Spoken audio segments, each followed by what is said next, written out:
Hello and welcome, ladies and gentlemen, to the Halo World Championship Series Pro League Invitational at PAX East. Today, here at the ESL Arena, 4 teams will compete in a double elimination bracket. The winner will secure themselves a coveted spot in the HCS Pro League. Also later today, we'll be checking in with our Skype correspondent, Richard Sims, so make sure to send your questions about the HCS Pro League on Twitter using the hashtag GameWithSkype. Ladies and gentlemen, we are very excited to see a full crowd here at PAX East, and we're even more excited for our commentators to break down all the esports action we have in store for you today. Let's go to the desk.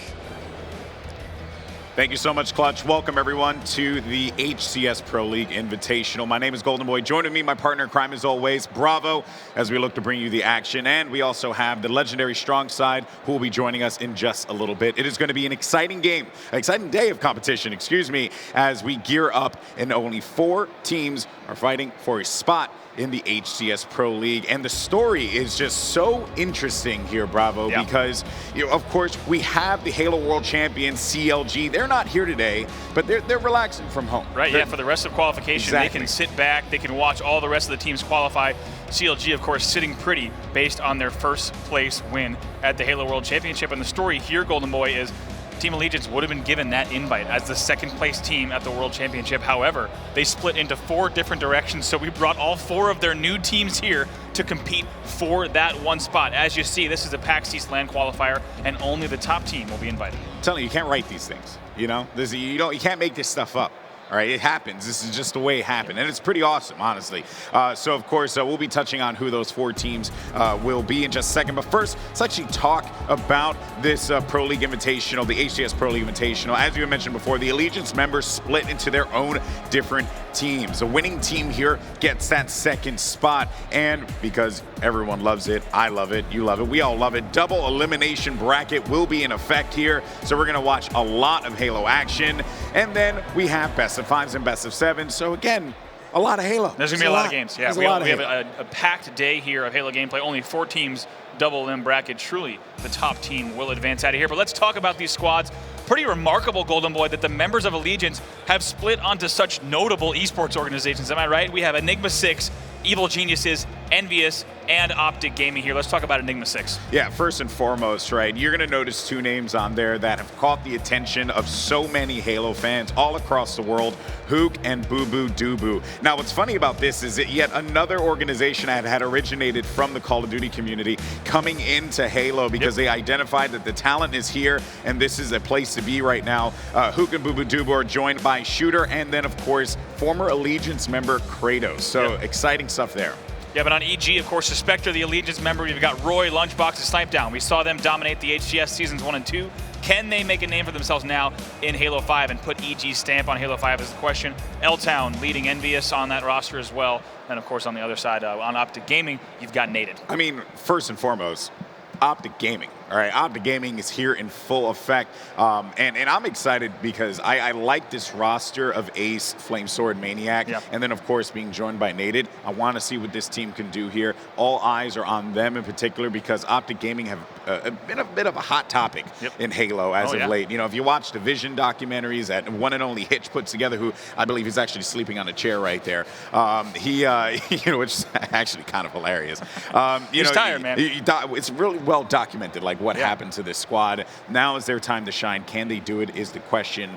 Honestly, it is a stacked lineup of teams that we have here, folks. And we didn't even get into Envy all that much. That's a whole other can of worms that we're actually going to be able to talk about because they're coming up first against Evil Geniuses, HCS champions for Season 1 and Season 2. Now they're looking to make their stamp here, potentially upset a team that many believe are going to come out on top in this competition. That's right. As you were saying, here's your bracket. EG and EnVyUs is going to be your match number 1, and then Optic Gaming facing off Enigma 6. Of course, third match will be that losers round 1. So the losers will face off against each other, and then we'll go ahead and move into the next winners match after that. Losers, and of course, finally, the grand finals, which is going to be coming up later today. But like you said, Golden Boy, lots of stories to tell from these teams and players, right? You got Miquin and Pistola, what can they do in Halo 5? That is the question. They're now paired up with players who actually have done some damage in the Halo World Championship. So we're going to be examining all those today. Talking to Strungside, he's got some crazy stories to tell about the players that he's been talking to. So a lot of history is being written here, because keep in mind, this Pro League qualifier, it's going to set the pace, right? If you're able to check your box and get into Pro League, you're going to be sitting pretty for the rest of the season, of course. And what a story it would be if EG finally was the second team to clutch it. And will we see a return of the CLG-EG rivalry, right? I mean, of course, that's the rivalry people really enjoy. Yeah. They like to see that. They want to see that match come out. But honestly, CLG, everyone knows that this team, I mean, they're not even in the tournament, but they're such a force that you have to still talk about the #1 seeded team, the Halo World Champions. They're watching at home, hanging out, relaxing, probably sitting on a Discord server, just chilling, doing their thing. And to be honest with you, the way I think about it is EG and all these other teams, they needed to practice against guys like CLG. They need to put the work in. I'm glad I saw that happen, right? Because they're at the top of the mountain. You have to continue to practice against the best. And you know what? This is going to be the fruits of their labor, hopefully coming into the light here. But here we go, folks. Match number 1, as you guys had, or we already spoke about before, Evil Geniuses versus Team Envy. Then coming up after that will be Enigma 6 making their Halo debut against Optic Gaming, and then we have losers semis following that, as you alluded to before. Winners finals will follow after that matchup takes place, and then, as you guys can only imagine, losers finals comes up next, and then the grand finals. So we have a lot of matches today. I mean, it's going to be non-stop gameplay today, and we've got, like you said, we've got titans here. I mean, we're watching Envy, Optic, Enigma 6, as well as EG play. I mean, there are top Halo players here, and all of them, of course, are gunning for that Pro League spot. Every single player I've talked to when they walked in the venue this morning, right, they're just saying, we're focused, we think we can beat any team here. And when we only have 4 teams at this Invitational, and each team thinks they can beat one another, it's definitely going to be a bloodbath. I could see these games going to 5 games, going to 7 games. There are going to be some amazing series here. This is going to be a very close tournament, in my opinion. And I think that's the most exciting thing. I know a lot of people have been really eager to see these teams square off against one another. Everyone on the forums has been keeping track of the online stats and been keeping track of, the wins and losses of scrims. And while the stats are, they're nice, they're wonderful, don't get me wrong.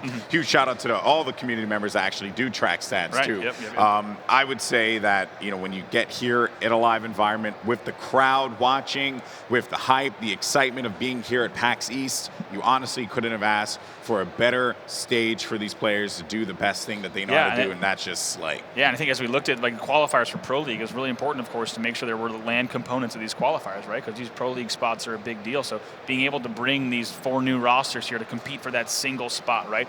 And we're going to talk about later, of course, bringing the teams down to Southern California as in the next stage of the HCS qualification as well. There's nothing like a LAN environment. That's right. We already have a packed house. I was just informed that we're already at capacity seating. People are already having to crowd the aisles here at PAX East. So if you're joining us here in the room, thank you so much. If you're joining us on Twitch, we hope you stay with us today. It's going to be an awesome day of competitive Halo. That's right. So before we kick off into the game, first and foremost, let's actually find out what's going on with the 2 former members of Allegiance, L-Town and Suspector, with none other than the man himself, Clutch. Take it away. Thank you, gentlemen. Quite a storyline we have in store for everybody here. Former teammates, now rivals, are going to set the pace for this tournament. Suspector, new addition to Evil Geniuses. You are known for your aggression. How has your aggression and play style really impacted Evil Geniuses? I feel like my aggression's good, but I feel like the main thing I brought to the team so far is just being nerdy and just staying alive and being a hard kill. And I feel like it's brought all of our play styles together. All right, well, best of luck in this series. L-Town, tell me, how did this roster come together? Well, right after Worlds, I actually wanted a team change, and Mikuin was the first person to hit me up the team, and I just couldn't turn down an offer between him, Rain, and Pistola. All right, well, best of luck in this series. Gentlemen, if you'll please shake hands. Good luck, my friend. Good luck. Have fun. Let's get this series started. Back to the desk. All right, folks, here we go. EG versus EnVyUs to kick things off for the HCS Pro League Invitational live from PAX East. Very, very exciting stuff indeed. And you know what? I mean, there's really not much more to say, right? These players had determined after the Halo World Championship that they wanted to go their separate ways. Yep. That's it, right? It was time for a change. And you know what? I mean, it's really revitalized and I would even say caused just a lot of drama within the community, which has been fun to watch from the outside. Oh, certainly, yeah. When you don't have to deal with the team changes yourselves, when we can just enjoy as fans of competitive Halo, it's a lot less stressful on us. Of course, for the guys on the stage, everything's on the line, right? This is really one of the truest tests of new rosters that we've seen in the history of competitive Halo. Typically, when these teams form these rosters, they're going for long season play. However, in this case, you had to form your roster, submit it, and now you're competing for that one spot. That's right. That's right. So here we go, folks. And another thing to point out, too, Alumni is actually the coach of this EnVy roster. Yep. Alumni really made a name for himself when he was the coach of Denial. This team, of course, with Pistola and McWin, they placed top 16 at NA Regionals, which is honestly a placing that you just would not associate with the names like Pistola and McWin. But getting L-Town, bringing in Rain, that was huge. Replacing him, Ogre 2 and Arcanum were previously on the team. But now Rain, I want to say, this guy, there's a lot of noise caused by that Elevate roster. And people were saying Rain and Penguin, man, these two are nasty. And here goes Rain. This is his opportunity, breaking away from Elevate. Maybe this is it. Maybe this is where we see Rain shine. But on the other side, veterans in a competitive Halo, one of the best teams to ever compete in the HCS. Obviously present by the fact that they won HCS Season 1 and 2. Evil Geniuses, coached by one and only Towie. This guy, he is a cornucopia of knowledge. And keep in mind, on each team profile, you see that red highlighted player is the member from Allegiance that essentially earned their spot at this tournament. Suspector, of course, the newest member. You just heard from him on stage. EG, of course, a top 8 finish at the Halo World Championship Finals. However, for EG, that's a disappointing finish after so many wins in Halo 2 Anniversary. Of course, they did win that X Games Gold in game number 7. Keep that in mind just a few months ago in February. So they do have a top Halo 5 placing under their belt. They weren't able to turn it into a better finish than top 8. But of course, right here, they're gunning for that Pro League spot. Let's talk about Suspector. That's right. Former Allegiance member Suspector joining this team literally right after the conclusion of the Halo World Championships. I think Evil Geniuses waited maybe a day or two to announce that Suspector was on this roster. But here we go, folks. It's time for Capture the Flag on Truth. We're going to kick things off. EG, EnVy, it couldn't be more hype. Of course, the energy in the venue, I feel it. I hear people clapping out there. We're all the way back here, but it's still going to be super exciting. I want to hear you guys get loud as we jump right into the gameplay. And we're kicking it off with Shooter, the new pickup here for EnVy. All right, now I'm going to be taking a look at see how this plays out off this camo drop. And looks like a good early start there. I mean, take a look at L-Town. Yeah, so now pushing out here, we're going to see if he's able to make a play here. And looks like they're going to get that early pull. Yeah, actually should not say Shooter, but we'll get that fixed. It's not a big deal. What you're looking at, though, is the perspective of Team EnVy. They're looking to get this one going. L-Town right in front now, trying to charge up, get aggressive, as they are looking to put a flag down on the board so quickly here. EG needs to respond. Roy's going to be in the presence there. Snipe down now looking for the approach, but they are going to be able to secure this one. I can't see a reason why they won't, and that will be EnVy on the board immediately, 1-0. I mean, immediately now, as we'll go ahead and switch, see exactly what's going on the other side down the stage. Of course, we'll get these upper thirds here fixed for you. Apologies there on those names, but this is from EnVy right now. You're watching Rain's POV here as we have just the first minute in, and EnVy is able to put that first flag on, but Rain will be pushed back there. So McWin on the desk screen will go over to him to see exactly what is going to play out here. Yeah, I saw 2 down there for EnVy just a little while ago. Actually 3 down as a matter of fact, and the Blues in 1. But now EG's in a bad spot. They are going to have 2 players, 3 players down. Snipedown's going to be by himself, and he has just enough time to recharge those shields. But I have to say, man, EnVy really bringing it to EG. Did not expect that out the break here. Oh, my. Look at those shots there. Let's keep in mind this is McWin. We just got word in the back that those upper thirds are being corrected there, so apologies. This is McWin you're watching. Some incredible shots from him. That 4-shot perfect kill, and gets challenged by Roy as well. Not too bad there, but we'll go over to Roy now, Golden Boy. Is able to win that battle? Of course, whenever you see the players able to win those types of battles with each other, maybe get a flag run going here as you're going to try to shut this one down. And EG needs to do so as soon as possible. L-Town now on the move, finding one. Huge plays there coming out of EG's very own, what was that, Roy? That's right, now over to Lunchbox. Lunchbox, looking around, waiting to see if anyone's going to challenge. And sometimes you just have to take a slow approach. You don't want to sprint to that because you don't want to expose yourself for too long there.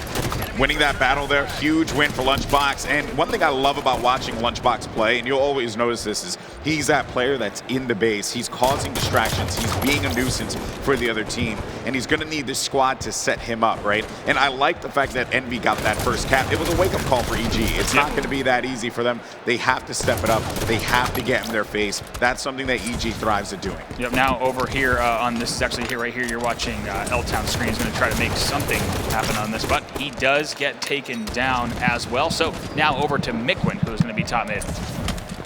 Yep, so now looking over here, we have Mikwin, who, of course, SMG in hand, and that SMG is going to shred quite a bit. Yeah, we're actually, due to that mix-up, Golden Boy, we're going to go to observer mode here to make sure we have the right names here on the screen. So now Roy is going to be on your screen. But keep in mind, this is Halo 5's observer mode. We first showed this off at the Halo World Championship. This is the same exact observer mode you're looking for. However, based on feedback you guys have given us, we are looking at updates to this mode that are in progress back home in Seattle. But now on board with Roy, as you see, you're going to have a status update on all the players that are in the match here on the left and right sides of the screen. If the players' shields are down, you'll know about it. If they have grenades, which their primary and secondary weapon is, as well as whether or not they're alive or not. And if they die, you'll also see a respawn counter. So if you like to be an armchair coach from back home and try to call the shots for your favorite team, you can let you know exactly how many are dead at all moments here as Roy is taken down, and EG still trails here 0-1. Yeah, they're actually going to have a lot of members down at this present time, right? So Suspector, he's going to come back in 5 seconds, and Roy now just needs to get a couple kills around the middle, secure this location for his teammates. I don't think, I mean, here's the thing, right? Envy, they have that one flag cap lead, right? They're sitting pretty, they're feeling pretty good at this point in time. There's no real reason for them to, they don't want to rush it, right? They know EG's in panic button mode, in my opinion. There you go. Now over to Mikwin, who is working with a teammate. That's a nice double kill. Looks, I like their composition though right here, right? They're pushing out of the base. Yeah. Whenever you see teammates working together on Truth, as long as they string the correct plays together, Golden Boy, they can really try to rack up some kills. Not going to be easy for Mikwin here though. I mean, look at him just getting overwhelmed by his opponents. Jumping over here to Pistola.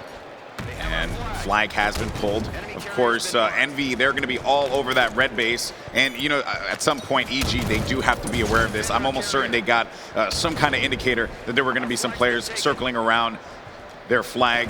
Flag has been pulled, of course, so that would be an indicator more than anything else. Here comes a couple members there of Envy now trying to stop this one, Roy. And there's you saw another one of those players at the Envy player at the bottom of the base there. So both flags still out here, Golden Boy. Right in front of each other. A little bit of a stalemate here. They're going to try to get that return, and it looks like they're going to be able to do so and continue this run here. So score will stay the same here, as it looks like Pistola, a nice play though, gets the return and almost able to pick up a double as well. Jumping over now to Rain's POV as he waits around to see what's going to happen here. Of course, you are going to have Suspector going in for the challenge. Suspector is going to fall. Lunchbox right in front of him. And he's just waiting it out, man. He's not really trying to get too aggressive yet. He needs his teammates to tell him it's okay to go for that flag. But they know Lunchbox is in his base, and that's the thing that Lunchbox does so well. And trying to come out on top of that one, but it is not going to be the case there. Rain will fall. 2 members down for Envy at this time as we go over to Pistola's POV. And it looks like that flag will be back, but it looks like Envy now trying to put up what could be here a second flag. Of course, that their flag was returned, and some good work with the Storm Rifle from Pistola. I like what he's doing here, though. What I want to see this weekend, Golden Boys, will we see Pistola, right? I just said, Envy able to bring in that second flag, much in thanks to Pistola just laying dominance here right around this blue sneaky ledge. But what I want to find out, Golden Boy, is will we see the Pistola of old return, right? I had the pleasure of coaching the guy during the Halo 3 days. We know what he's capable of. He can be the most obnoxious Halo player, impossible to kill, and racking up kills against the enemy team. I want to see if that Pistola is back in action, of course. What a statement it would be if they were able to qualify for Pro League here. Well, you know what? The statement needs to be made right now by Evil Geniuses because they have to get a flag cap in there. They have a lot of time left, but regardless, the pressure is on. Huge double kill there for Roy as he's going to bring that one forward. Snipe down's there for the pickup, and they're just going to get right back to work again. That's it. That's exactly what it is. Look at the discipline there. There's no hesitation. Roy throws the flag out while he's weak. Snipe down can easily bring that in, and within seconds, Roy has top car control once again, so now EG is answering back. Yeah, that's right. Now Roy finding one. That Storm Rifle so deadly, but he won't be able to do much. Suspector now in the base, and he knows that that player will be hiding in blue 1. So he's right now just going to pull that flag out, right? Force that player to have to come out of hiding. But you know what, though? The confidence is certainly there. Coming out on top, Suspected, though, able to get the kill on Rain. Going in for the sword. He's going to find it against L-Town. Now, shots coming from behind as he's going to have to run away. And look at the movement here from Suspector.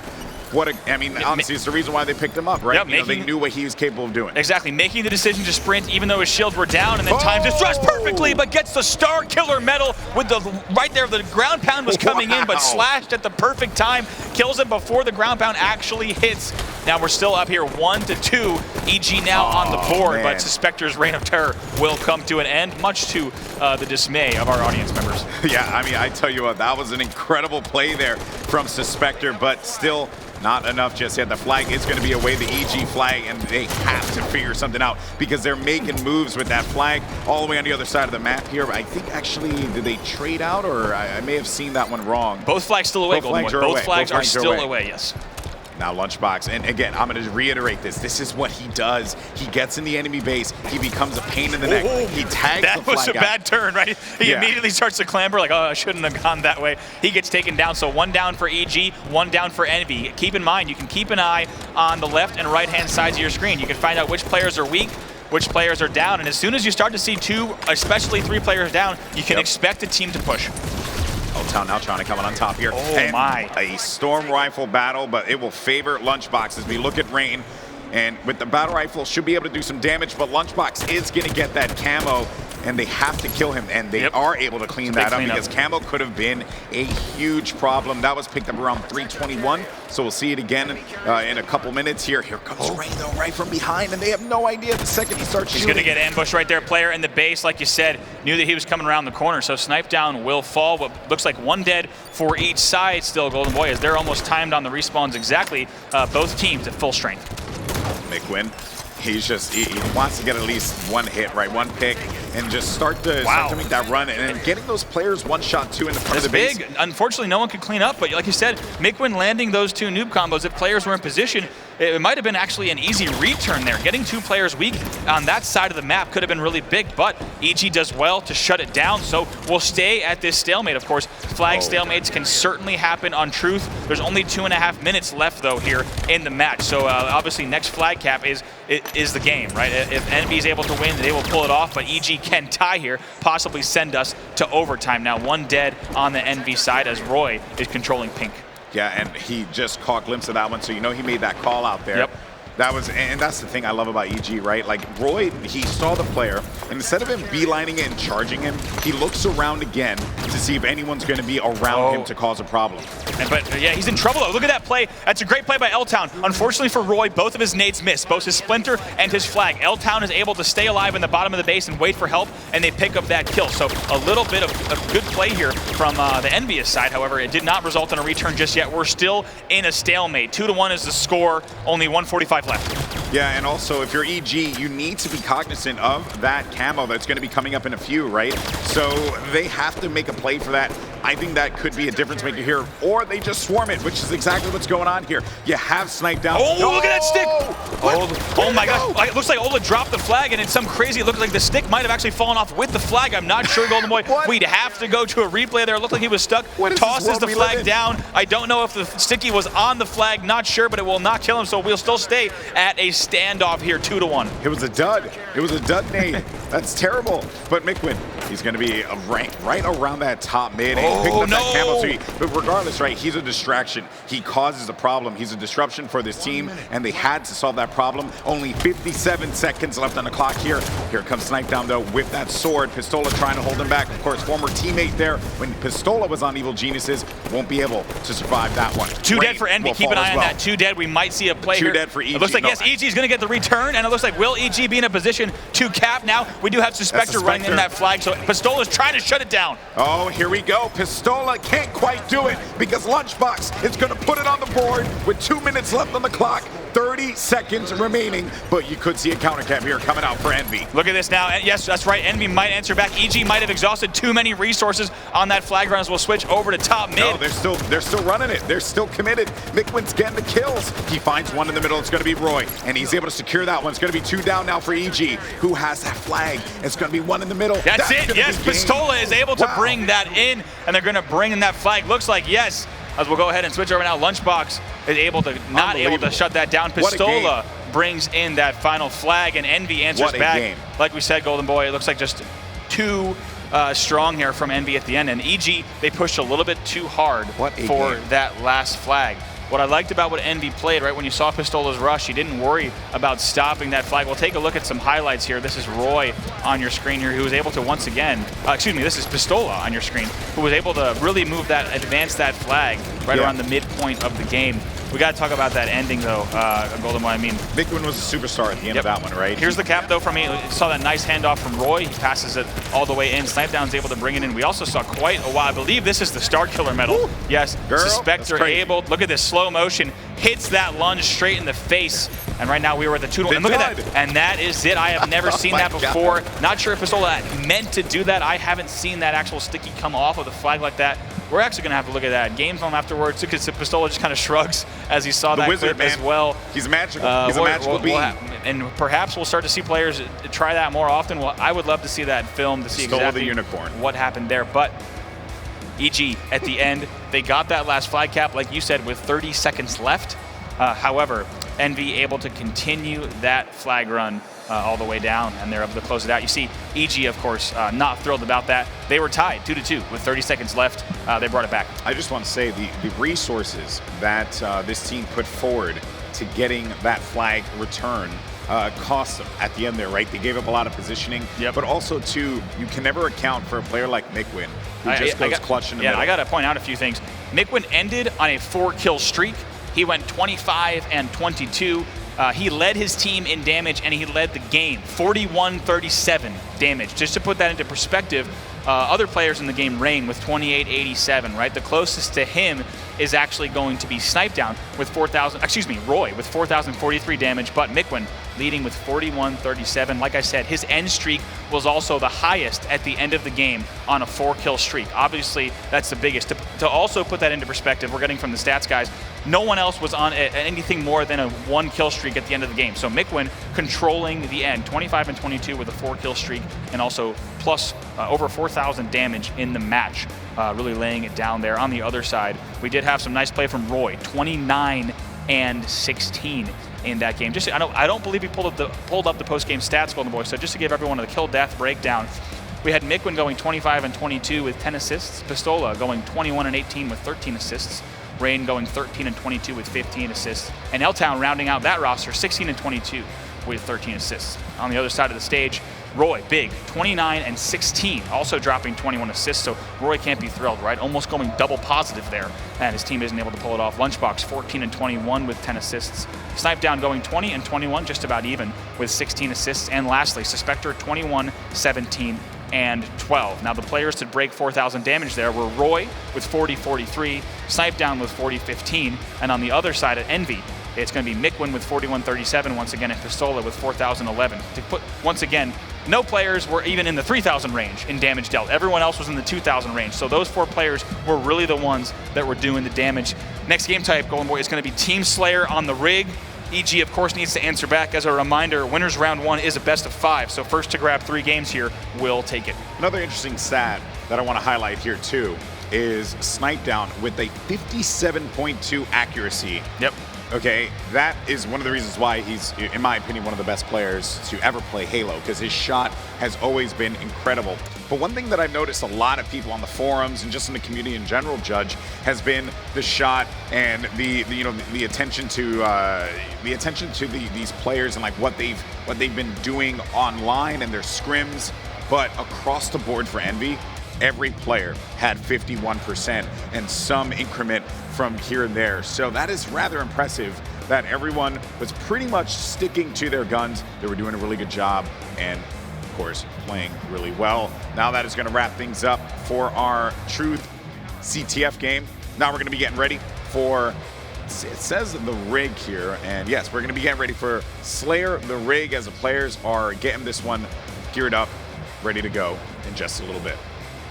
Yeah, that's right. Slayer on the rig, of course, very, very different game type. What you saw just now on Truth CTF was players constantly going at each other and trying to establish presence in the enemy base, oftentimes waiting for help from their teammates to then push in together. Slayer on the rig, it's a lot different, right? You're going to see the gameplay at times slow down a bit. Players are going to try to control those respawns, of course, and you're going to see a lot more different angles. Things with the sniper rifle as well, they're going to come into play. I want to point out, though, that at Halo World Championships, CLG did a really crazy thing that I'd never seen before, which was taking that sniper rifle and actually rotating it around the map, right? Yep. They moved where they want to move. They pretty much let their opponents spawn wherever, and then they just slayed them out. Will we see something similar here today? I do not know, but at the very least, these players, they're getting ready to go here as we're going to hop into the game. It's going to be Slayer on the rig, and we're already in the action, so let's just go ahead and jump right into it. And yeah, we just saw Snipedown fall with the sniper, so going to see exactly where that ended up. Now over to his teammate Lunchbox, so thanks to the guys in the back.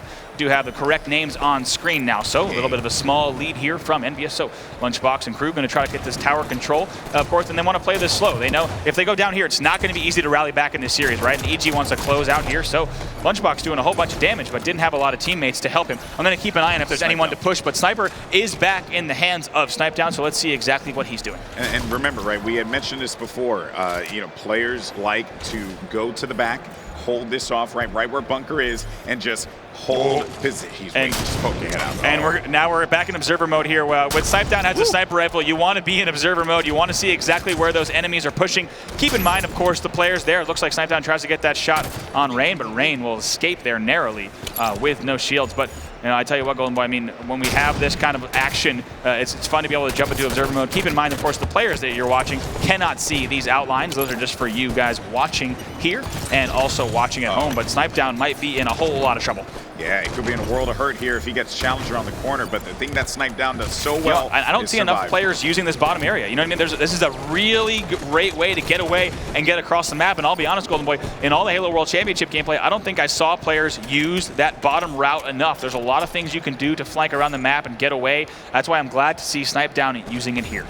And I also like this crouch play. He knows that players are going to be around him because his teammates are spawning all the way back by carbine. So because of that, he's going to have to play this one slow. He also has a shotgun for protection, but it won't really help him that much because the nades will land right at his feet, and nades pretty much beat shotgun in that situation every time. That's right, and Nikwin now able to pull it off. I was kind of interested that Snipedown was pushing the way he did, right? He actually went towards Nest, and obviously it's a very exposed area, and unsurprisingly, he got clipped from top mid. So interestingly that his teammates were spawning back corner and he decided to go Nest. Maybe a few seconds earlier, he might have been able to pull it off. However, he wasn't. But look at the scoreboard. It doesn't matter here. We could talk all about Snipedown's routes. However, EG is working together, and they're back on the board. They're now tied up. Let's see exactly where that sniper rifle ended up. I don't think I have eyes on it just yet. I'm not sure if it's still. Snipedown got it back. Oh, actually, Snipedown got it back from Rain once again. So we're going to keep an eye on his screen as well to see if we'll need to cut over there. But EG now starting to pull away. And you could see that coordination, too, coming out of Roy. He knew that the player was going to be hanging out right by the snipe spawn, and Suspector calls it out, and he goes in for the support, and they're pretty much just helping each other out all the time. And they're anchored right now. They're anchored once again by Snipedown, who is in the back of the BR base. He had sniper rifle in hand, but now they're getting ready for this next sniper rifle, so we'll go over in just a second. We'll let this play resolve here, though, with Suspector as he drops down, but it's Snipedown who brings that sniper rifle back to the base once again, so only fitting that we jump into observer mode here with Snipedown, see exactly what he sees across the map. They do now have a 5-kill lead, so now you can see exactly where EnVy's pushing from. They're all going to be pushing from Nest and mid. Yeah, and with the battle rifle too, his survivability chances are rather high. He's a great shot with the BR. He takes his time, but you know what though? And look at this. An SMG though, will it come out on top as he's trying to stay alive here? And that is just a smart play from Nikwin, who pretty much is just, you know, he made the call out. They knew that he was down there, and they know that he has snipe. Or at least I would imagine that they know that he has snipe. Great double kill, though, coming out of Pistola. Yeah, it's a big play from him. But I mean, look at the score already. EnVy is already down 18-26. Looks like Pistola is going to get sniper rifle in hand. We'll see if he can do something against the Spectre. Answer is no. Now over to Suspector with snipe. But, I mean, look at the score already. I mean, it seems like EG is just simply outplaying EnVy and keeping them on the respawn here. I mean, look at 28-19, and Rig Slayer is quite a margin, especially considering what we saw in Game 1. EnVy has had control the entire 12 minutes. And the other thing too, right, looking at how Evil Geniuses are playing this one out, it's pretty much the standard strategy that you would expect. And big play, though. It's going to be that's going to be from L-Town. We got to go over to L-Town because that's a great Plasma Caster play. And I have to tell you what, we don't generally see that each time with the Plasma Caster. He's able to use those angles perfectly. Of course, if you can bounce them off, looks like he's been practicing exactly where to place those rounds. Looks like look at this. Look at that. The 2-shot with the Plasma Caster. L-Town putting on a clinic, and now they're only down by 7, 23-30. Can they bring it back? And the thing about Plasma Caster that a lot of people just kind of forget about is it doesn't function like a plasma grenade. It actually functions more like a regular grenade. When as soon as it hits the ground, when it pops back up, that's when that burst, that's when that grenade is going to explode. So if you shoot your feet, you're going to get those kills, or you're going to get those hit markers at the very least. And just like you're going to see right here, L-Town coming up big with the kill there against the Spectre, adding one to the board, but they need a lot of work to catch up here, Bravo. And I got to say, Snipe Down with the sniper rifle, again, it's 33-26. They can bring it back. I mean, they've gotten a few kills on the board, certainly better from where we saw them in just a moment. Oh my gosh. And he gets killed by the barrel there. Looks like that was coming from Rain from long distance. He's able to shoot those. So Snipe Down staying too close to that explosive barrel with sniper rifle in hand. So score will be 28-34. Here comes the EnVy push as they push on back ramp. Nice play there with the carbine, and you don't see, you got to appreciate the carbine. It shoots so fast, it does so much damage, and it is just a disruptor. It's a really frustrating gun to play against, and they're coming back into the game here, Bravo. It's 34-31, and EnVy is looking to make this run happen. And that's right, we'll get that label fixed. You're watching Rain on your screen here, so please disregard that hook note. We'll go over now to see what's going on, because L-Town does have the sniper rifle in hand here as well. And it looks like we do have observer mode queued up. Thank you, Golden Boy. Now looking exactly what we see. It's a 2-kill game, so you can see exactly where the players are on your snipe is up. That's right. And so now we have a play here. Look at this. Everyone crouching on the EG side, trying desperately to stay alive. And they have no idea that he's going to be there trying to go for one, though, and he has to back away. He might get challenged, though. No, he's not. As a matter of fact, Pistola, that's the thing that he's such a pain in the neck. 34-34. The game is going to be tied. And I have to say, at the end of that exchange, Golden Boy, it's actually Rain on the other side who gets that sniper rifle as well. So we just had L-Town drop, so I'm going to keep an eye on both sniper rifles, but Rain does have the fresh sniper rifle, and it's tied 35-35, and he almost eagle-eyes the camo. You see on your screen, it's the Spectre on the other side who has camo. Who has sniper, and it's still Lunchbox who had the camo, but Lunchbox falls. Mikwin actually gets the scatter shot kill on camo, so he is pushing as well. He drops back to tower, but we're going to stay on with Rain. Rain, a huge kill here. Spectre ends up dying in the back of bunker. And this is what you don't want to see, right? Happened to EG. I believe they were up by 9. It might have even been 10 kills earlier in the match, but it's now 39-35 in favor of EnVyUs as they are playing the much stronger half of this game. Let's actually go to the observer mode here to see the perspective that we have now. And there's going to be 2 players right in front of him. It's going to be Roy as well, who has to back away from that one. Oh, he tries to go in for that angle. Won't find anything with that one just yet as we jump over to Roy's POV with 40-38, folks. This game was in EG's control. They have since lost it. And what are they going to do to get this one back? Look at that intensity on Towie's face. You see Snipe Down, they're all talking to each other, right? They know they don't want to lose this after the lead they had. Now they're still only down by 3. They have tower control, and Plasma Caster's coming up in 20. We saw what L-Town can do with the Plasma Caster, so they're actually probably a little bit more worried than normal about that Plasma Caster drop. Yeah, and I'm looking around too to see who has sniper. So sniper for L-Town on the EnVy side. And so yeah, these 2 players are going up against each other. Right now you have a Roy, like you said, a Roy versus L-Town sniper battle, and it's now a 4-kill game. EG cannot afford to be giving up kills here. Let's go ahead. It looks like on the L-Town side we do have he has the sniper as well, excuse me, like you said. So we'll queue up observer mode here for Roy in just a moment as we're going to go into that to see this final push. It looks like it's up. So now going over to observer mode here, 4-kill game. This is big here. It's going to have a challenge. That's going to be Mikwin. I am not quite sure who Tim is. Could be trolling. But I will say this much though. What a matchup we have here. 46-41, and you have EnVy just coming back into this one. Looks like Roy only has sniper ammo and only 3 bullets left, so he has to make them count. But it's a 6-kill game, and looks like EnVy is just pulling away here. You have nothing to give. Oh no, and it's going to be too little, too late. Look at the scoreboard. 49-41. That push just didn't come together for them. Looks like actually L-Town is going to fall, so over to Snipe Down, who's desperately trying to stay alive, but looks like Pistola actually does have the camo as well. So we'll go to him. He might be in the position to get the kill. And that's it. Yes, indeed. EnVyUs with a comeback win in game number 2. They win 50-43. My goodness, what a performance there. And on the other side, it's Pistola who goes 16-11. We'll get the post-game stats up for you in just a moment. But my oh my, look at that. 16-11 from Pistola. L-Town 13-9. Unbelievable. Mickwin 12-14, and Rain going even there with 6 assists, 9-9. On the other side, though, was Roy who led the charge, 14-11. Not bad performance from them. I'm taking a look at the damage as well from our stats page, seeing exactly who did the most damage, and I believe that's actually going to go to Mickwin with 23-95 in that match. If you would have told me that EnVy goes up 2-0 over Evil Geniuses in our first matchup here, I honestly, I would have said you were crazy. Not because I don't think this EnVy team is good. I mean, come on, like, look at the names on this team. It's just that we're talking about Evil Geniuses here, right? This squad is so good. They're known, they're one of the best teams to have competed in professional Halo when you talk about HCS seasons 1 and 2. But yet, honestly, EnVy sticking to their guns, never giving up, and fighting back into this game. That right there is just absurd. What a performance out of Team EnVyUs. That's it. I mean, look at this. At the end, Roy trying to do something. All he has is an empty Magnum and a sniper rifle in hand. You see, I mean, look at EnVy's celebration too, right? Cool, calm, and collected. That's a big comeback win. And rather than erupting like we've seen other teams do, they knew they had that, right? And they close out the game with a really strong performance.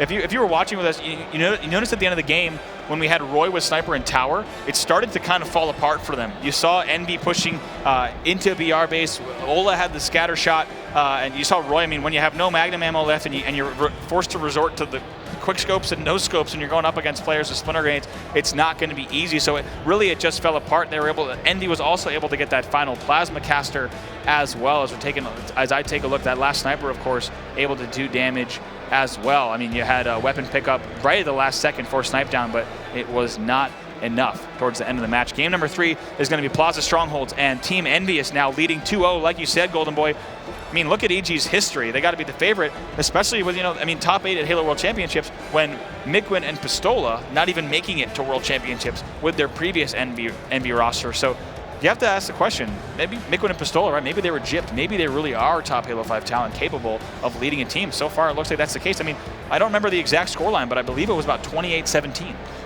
that EG was leading. Yeah, no, it was a substantial lead. And the thing that I always say about Pistola, you can never count him out. I see people all the time doubting this guy because he hasn't been at the form that he was at previously, right? Even after he left EG, after the accident where he damaged his hand, everyone said Pistola hasn't been the same. And you know what? Maybe they're right. Maybe that could be true.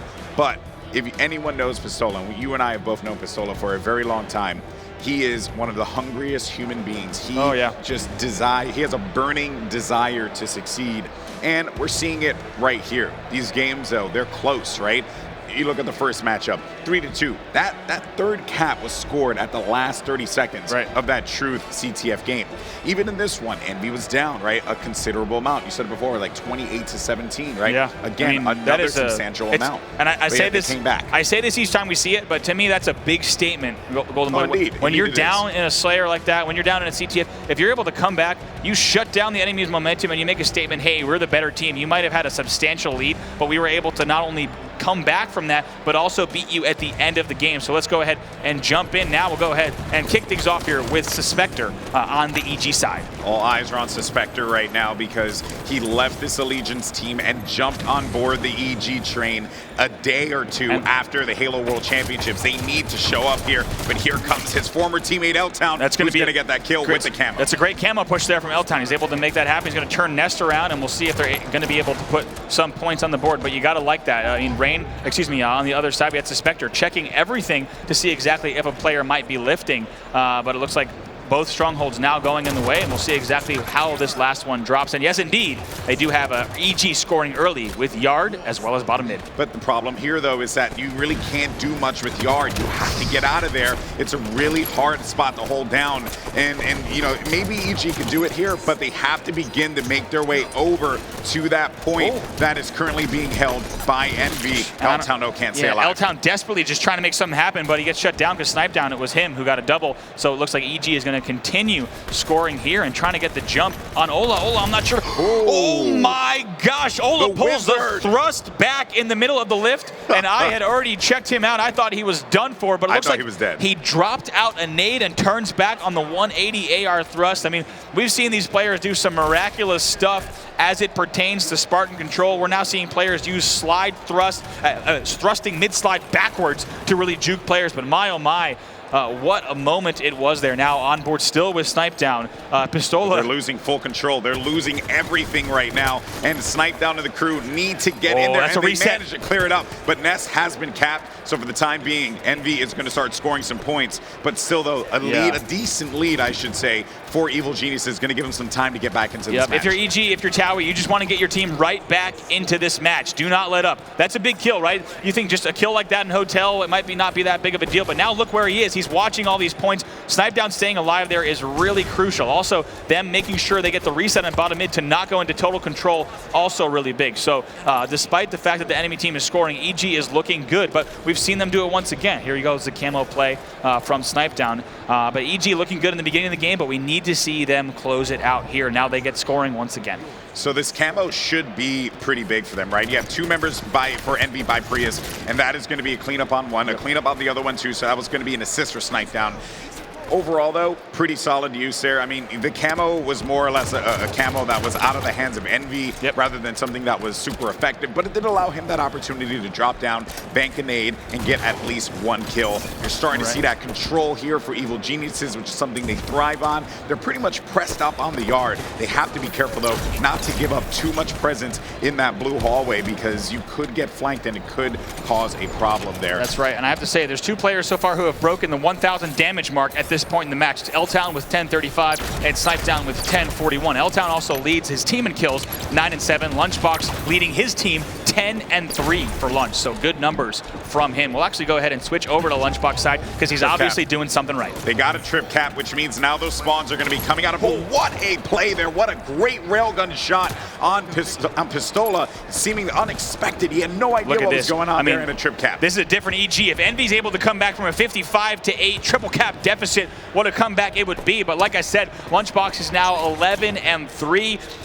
Worth noting, he only has 537 damage at this point, so he has less than half of the player who has the most in the game, but he's cleaning up the kills that matter. Look at this, still 64-8, and they're dominating now over to Lunch's brother, Roy, on the EG side as they continue to rack up points. Yeah, and with knowing that no one was going to be inside of that bottom mid spot there, they're able to just reset that one, and they will not be able to pick up those kills. Rain and Pistola get 2 of their own.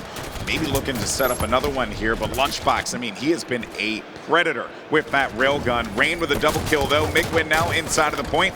He's looking to get some control established here, and they want to get bottom mid. This has been a slobber knocker for EG. They've been doing all the work, but keep in mind, in a game like Strongholds, you could be down 75-10 and you can come right back into it. It is possible. That's absolutely right. There's plenty of time on the clock. They could do it, but I mean, what an accomplishment it would be. I mean, you have to hope that the EG roster is strong enough to close out on a game like this. So going to be keeping an eye now on Lunchbox, who does have that rail bottom mid.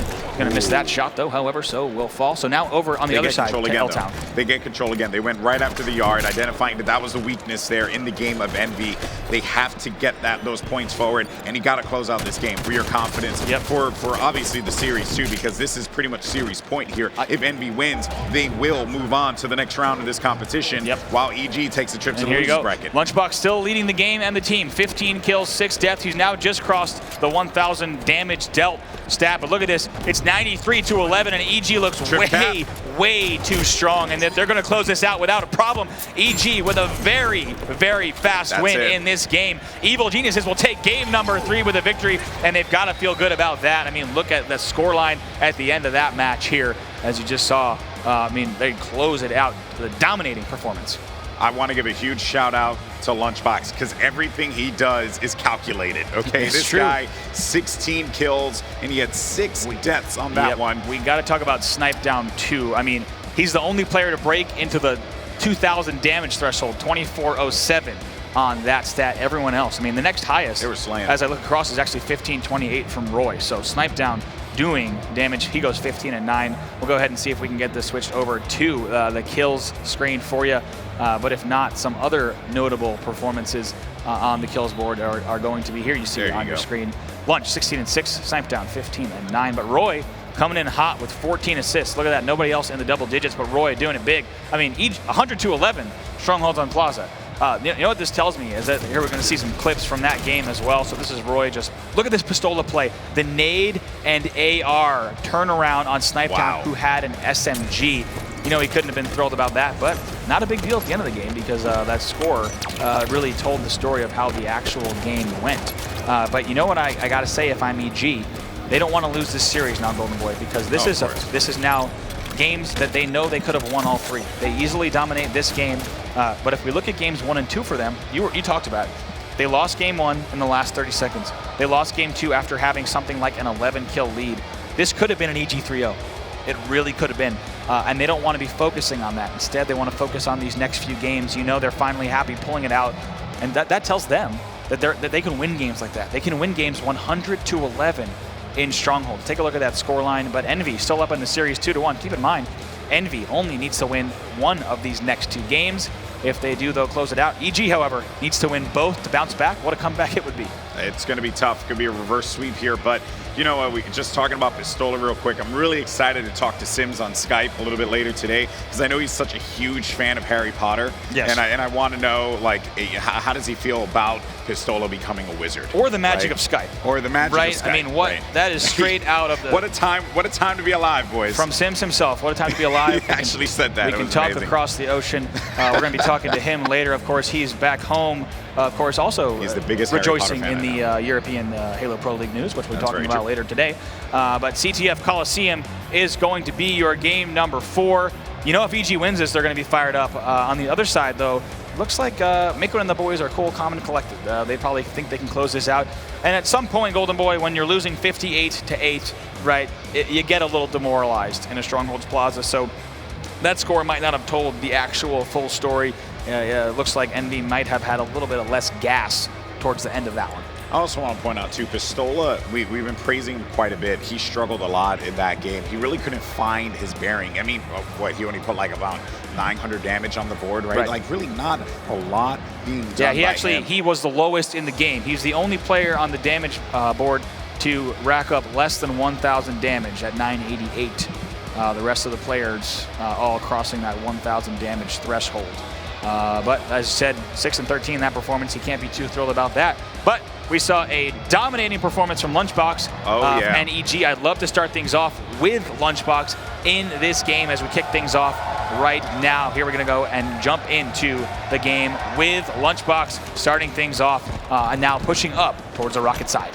Big fan of Lunchbox here, guys. I mean, this player, he is incredible and always has been, and honestly just coordinates so well. What an interesting, I got to talk about what an interesting open. Stumbled on my that was bizarre.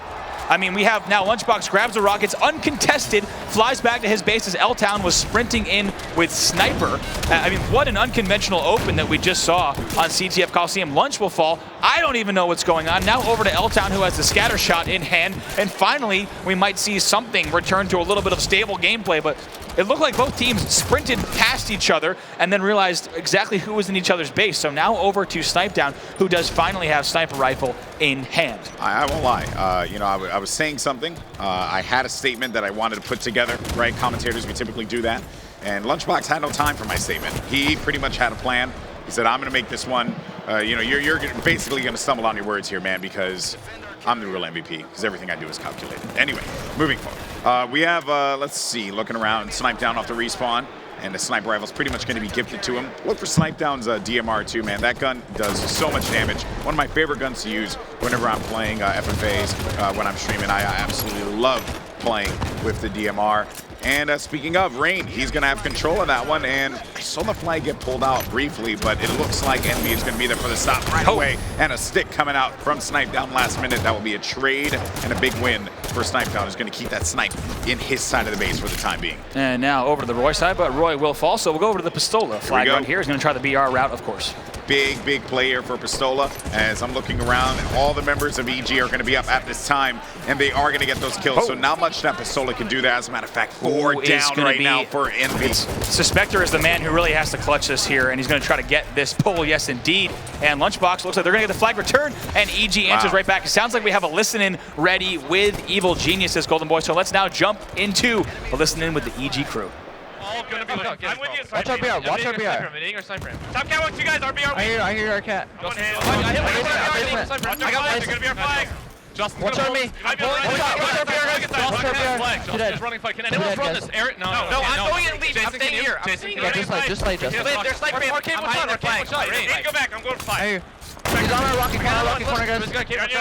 Okay. He's on me, I'm one shot, our rocket corner. We have one still, okay. Run me, guys, our rocket corner. I'm gonna have him. Start with it. You one shot? I killed him, I killed rocket corner. I live. Top cat, I killed him, I got a double. I got You're dead, I'm pushing out. I'm pushing out top cat. I have snipe, rocket snipe, lift. Someone watch rocket side, someone watch rocket side. I'm watching rocket. The rocket's free, one shot. I killed rocket. One rocket down the fountain. One rocket down the fountain. Rocket corner. I don't think they have another game. I got one double. Last guy, Ola. I rockets. Rockets are down there. Their cave's fun. That was tragic. It's all good. He's on me in the cave. Your last two.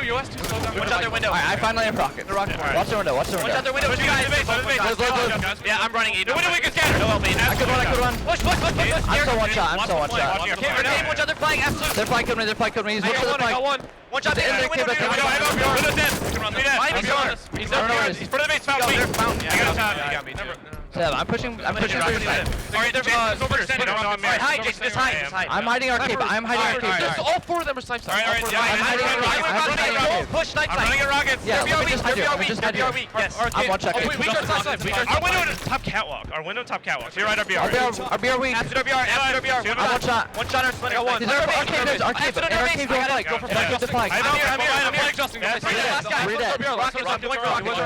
at our base, I think. They're down there. They just got the return. Going for rockets for the street. I backed him up. Okay, next up. Watch your back steps. Watch your back steps. Window 3 shots. Everybody needs to live. I'm on rockets. Guys, I might die. I think there's one that's They're found. I have help, Maiden. It is too fast. The communication is way too fast. I have rockets. They're Slow down. Watch up here. I'll kill BR. Stay alive. I'm going top here. hiding our flag. Window, push out. I'm hiding our window with rockets on one hit. Behind me or side or something. Bottom side. Don't let them come in side. Hide our founder or something. The one I died, the watch top cat. They're top cat maybe. I'm still hiding there. top rockets too. I don't want to die. I'm watching rockets. I came to snipe with rockets, Eric. I'm here. Rockets be weak. I'm getting double teamed. After the rockets. I'm hiding. You guys are rockets, guys. I'm hiding behind their flag. Yes, nice shot. They're window right now. I'm one shot with rockets. I know what they're doing. No one else. Eric's there. Yo, our fountain is sniper at Miquin. Look at fountain. He's weak for our base and under base. I don't see him. There's like 3 guys on me. Under base. Interviewer. I got one. A rocket corner. I'm here. I got one window. Two here. I'm one shot. I can't help behind you. Watch out. All right, and back here from that listening, you see EG, specifically the one thing for me that I noticed there, Golden Boy, was, I mean, you heard Towie say, slow it down, the communication is too fast. Just really identifying that their squad really playing a little bit too fast outside of their comfort level. We need to slow down the communication, slow down the strategy as they push in, and we'll have to see if it pays off for them. During that whole time, Envy was able to stop those flag runs, even though we saw rocket control, right? We saw sniper control from EG, but now we're over to Rain and Envy, and they're running what could be a second flag. This could be their opportunity here to put one on the board, tie things up, make it 1-1. And with that one out there, actually, EG is going to toss out the Envy flag too. So there's just a lot of activity going on. EG is going to get 2 down of their own. Here, Roy having to back away, waiting to see if anyone's going to get aggressive on him, but he is going to grab that flag comfortably. And I have to say, and has been returned, and this is going to be another cap. I was going to say, Snipe Down's on the other side of the map, doing damage with the DMR, and EG is going to go up 2-0 here in this game, and we could see them pushing a game 5 if they get 1 more cap. Look at that brilliant bank there on those nades, and Suspector, a teammate there for the pickup. Let's see, who do you want to jump over to? I got to go to Miquin now. He's got sniper rifle in hand. It's a fresh one. We know what Miquin can do with the sniper rifle, teeing up these shots. He's going to try to stay alive. You know that the EG guys are going to be gunning for him. And look at Miquin just making players chase him around as he pulls off some jungle gym nonsense. The spider monkey man around this side, and he's just picking up these headshots. Easy kill here. So we'll have to see if Envy can turn on the gas. It's now 5:30 left in the match. They do need 2 caps to tie. If they lose this, we will go I think he's to done a this game. like 30 times. Yep. The same exact move. Like you said, Spider Monkey, man, just playing some I'm jungle gonna gym. get on you like Spider Monkey. Acrobatic nonsense here. 5 on the clock. Acrobatic That should be a shirt that Mickwin makes. Mickwin, acrobatic nonsense. It's true. It's true. With a Yeah, monkey I like on it. it. I would With a buy it. monkey, If yeah. it had a monkey, I'd buy it. I actually would too. Here we go. He has this top control. He's going to try to do everything he can, but EG is sending everything they've got at him to take him down, and they finally do it. What a coordinated push from EG. That was both Roy and Snipedown pushing into the fountain, and look at this. They're going to grab control of the cave once again. Now, they have control of this cave, which means spawns are going to be coming out at the blue rocket corner. That's it. They're flying Flag out. is being taken out here, and it has Roy actually will be halfway across the map now. Suspector has his back, Yep. and a brilliant ground pound is going to give him enough speed to make some moves happen. He's looking around. They're going to go for it right now because they know they have players there. And yes, indeed, EG forces a game number 5 in our first series of the day. Snipedown jumps out of his seat to give his teammates high fives there. Like I said, you know they're going to be pumped up if they win that game, and that's what they did. It's a 3-0 win from EG. Envy on the other side, of course, a bit deflated after that, but player of the game there is actually going to be Suspector. 18-12 is what he did on the board. Quite a performance from him. But I have to say, once again, it's Snipedown who leads in damage. 2708 from him. He has the most in the game. Not bad at all. One thing I've enjoyed watching, and also another thing I have to highlight too, Snipedown, if this I'm was correct. the opening. Keep in mind, remember this opening? This was, I mean, just wild in the first moments of the game. Oh, there's so many things that happened. It was a pretty much a I've watched many class case of emotion. I've watched many a Coliseum CTF, but I've never seen uncontested power weapon grabs result in kills at the enemy bases. But as you see, EG was in control of the board for a lot of the game. During their listening, we actually didn't see that much greatness from them. But the one thing we heard was Towie making sure, hey guys, we're leading this game, slow it down. This was the push there that they did on Mickwin. So what a coordinated push it was. You see Towie smile on his face as they're able to put, I mean, that's what Towie brings to this roster, right? Even a game where you're winning 1-0 and you're pretty much in a little bit of a flag stalemate, Towie's the guy who's going to identify, hey guys, long term, this isn't working. We can't play this type of style over the next 8 minutes because we're going to end up losing control. So for him to say, hey guys, about face, slow it down, let's play this a little bit differently. Yep. And you saw them change the way they played. The second we came out of the listen-in, EG really started dominating. They perfect collapses. They changed their entire focus, which is like incredible when you think about how hard that is to do. Oh yeah, mid-game, changing anything mid-game, Golden Boy.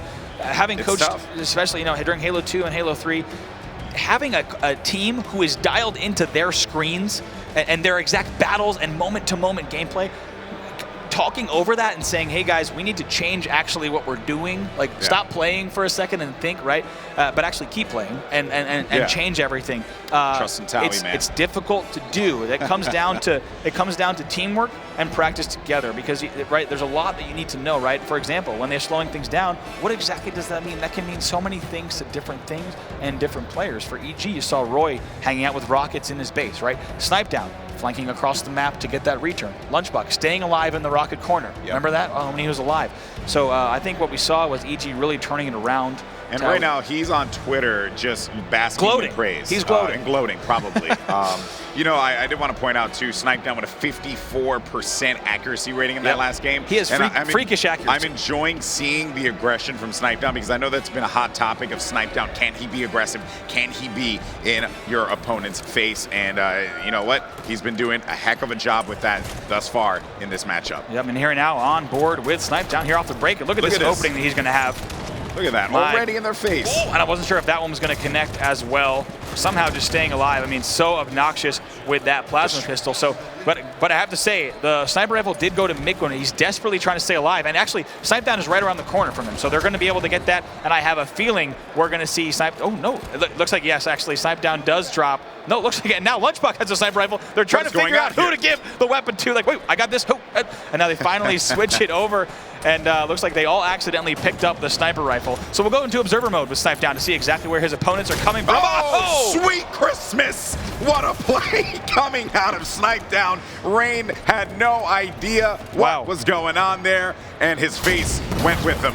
Oh, jeez Louise. There you have it, what folks. A shot. Snipedown perfectly tees up that headshot on Rain. 6-4 is the lead still for Snipedown. They actually do a little bit of a base trade here as there's some battle going down on the tower side. He's going to try to line up exactly. And I tell you what, it's amazing to me, Golden Boy, the skill that these players have. Now that we have observer mode, this is the first time in Halo history, as he just continues to rack up headshots, that you can see how well players are tracking their opponents. Like, there's times where I see Snipedown with a sniper rifle, and he's following the player along the wall as they're going, and he knows exactly where they are, and he knows exactly where they're going to be. So, I mean, you can just tell by his reticle, he's looking in the right places here. Now, a little bit more of a lead. This is 10-5. If you're just joining us, this is the PAX East qualifier for the Halo Championship Series Pro League.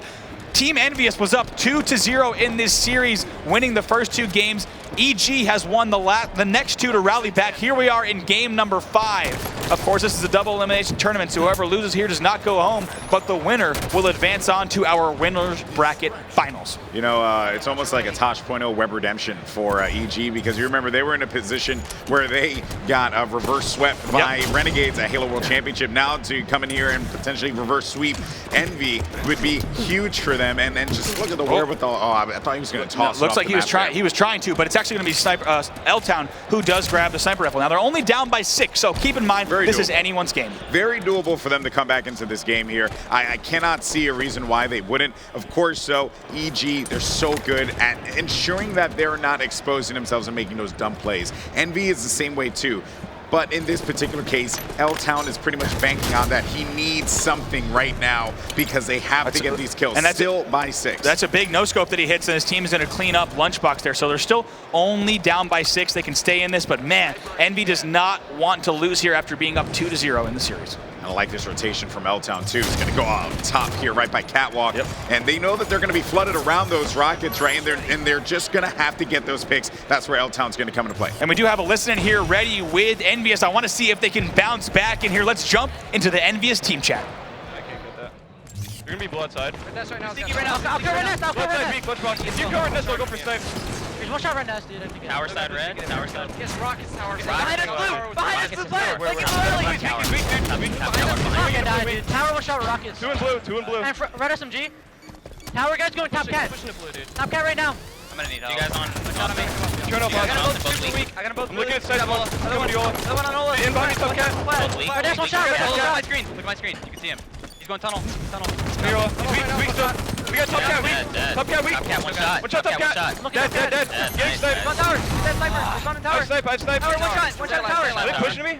Rockets, guys. No help. Rockets, I'm up for I have rockets. no help. I'm Rockets, gonna rockets. Just watch that. Right outside right now. Right outside. Red tower. Don't blame me. I'm right here. Right outside, one shot. Top cat, one shot. Blue stairs. Blue stairs, one shot. Rockets on my edge. Alright, Blue reload him. Red fan, he's red staying fan. blood side. He's gonna get that snipe. I have side rocket rocks. He has sniper blood side. Red bridge. I'm one shot. Red bridge. I'm below him. Crouching. Red bridge, I don't think he has anything. I have a Hydra. They have snipe. Careful. They probably have shoddy as well. Yeah, someone help Austin get the tower. I have a Hydra. That's all you guys. Top cat? Top cat? Yeah, they're. Top cat might die. I killed top cat. Nice. Stay alive. Good kill. One's definitely hiding turbine, guys. One's definitely.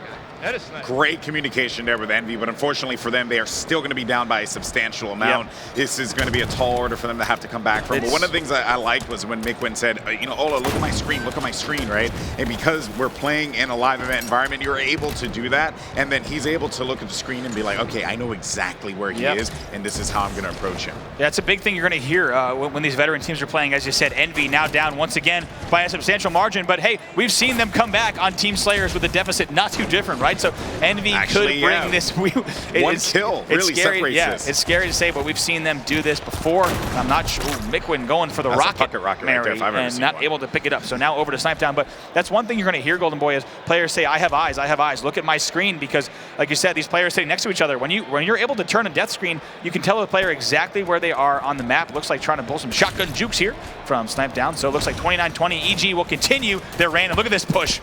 Brilliant pusher. He thought he had the kill, so he turned away, but it's going to be Roy who is able to clean up that kill and grab sniper rifle, so 10-kill game. One thing that was very surprising there, L-Town, he needed to get into an angle where he can get those shots, but EG did not allow him that. And I had mentioned that before, right? They really need EG to expose themselves here so that they can get those snipes proper. Look at that. It's just not going to happen when you're playing against a team like EG. They don't expose themselves like that all that much.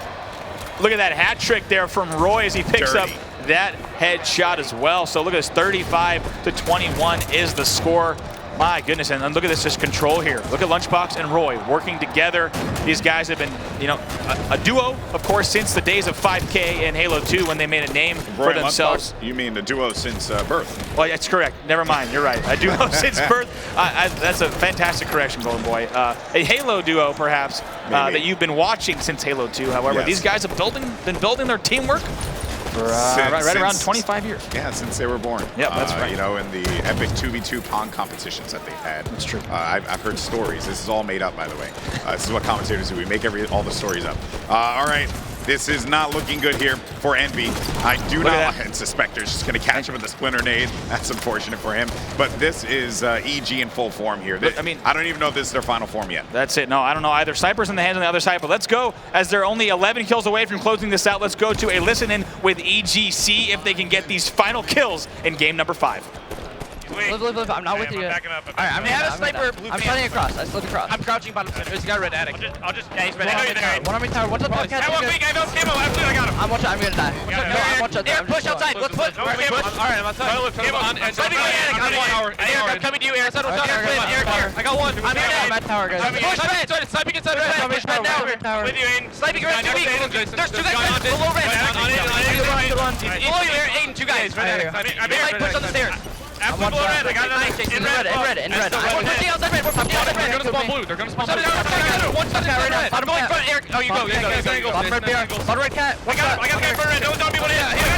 Nice job. Last 2. I'm watching outside. We have numbers again. Turbine. I'm coming in tower. Watch out, turbine. Outside. Let's focus on outside. Back up.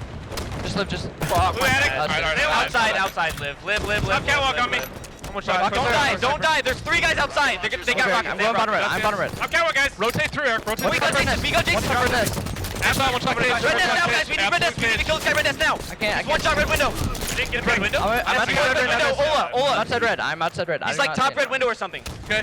Rockets on it. Watch out, rockets outside. Right here, Eric. I got him. I behind him. Red nest. And red nest again. He's sitting on red pen. There's rockets, red fan. Rockets, red fan. Rockets, red fan. Yeah, run away from red. I shot it. Eric can win us the game. And now you're going to have Snipe Down trying his best to close out this game. He will have the sniper rifle in hand, and this could very well be it, as the players are all going to be outside. One shot there for Snipe Down. You're looking for another perhaps. You just heard Towie say Eric can win us this game. He's got sniper rifle in hand. Of course, he can hit these shots. Might try to tee something up here. He will fall, though, so we'll stay on board with EG. Actually, 3 members down for EG, so it's a 48-38. Suspector, the only player alive for a brief moment. He's got shotgun in hand, so we'll have to see exactly how this. But I mean, look on the other side. We have Mikwin with a Hydra. We've got Rain now with a rocket launcher in hand as well. So going to be keeping an eye on. I mean, honestly, they have to be perfect. I cannot see Envy coming out of this one. They have crossed that 40 kill mark, but I mean, can they do it? I think they just got 2 kills. I'm pretty sure there was a rocket suicide we saw as well, because they just went back to 40, as I think they had 41 for a second. But like you said, it's a tall order. EG just needs to connect these dots and get this last kill. I'm going to keep an eye on all 4 screens. We actually do have an EG push, it looks like, going on here. So it looks like Suspector. Yep, Suspector actually pushing in as well. So we have a Snipe Down on this side as well. They're going to make the push now, 49-40. This is it right here, Snipe Down. He's going to look to make this play, but it won't matter because they're going to get it. Big play there for EG as they come out on top with a victory and a reverse sweep. Bravo. That's it. I cannot believe that. EG fans, of course, in full force here. Like you said, 3-0. They win the next consecutive ones.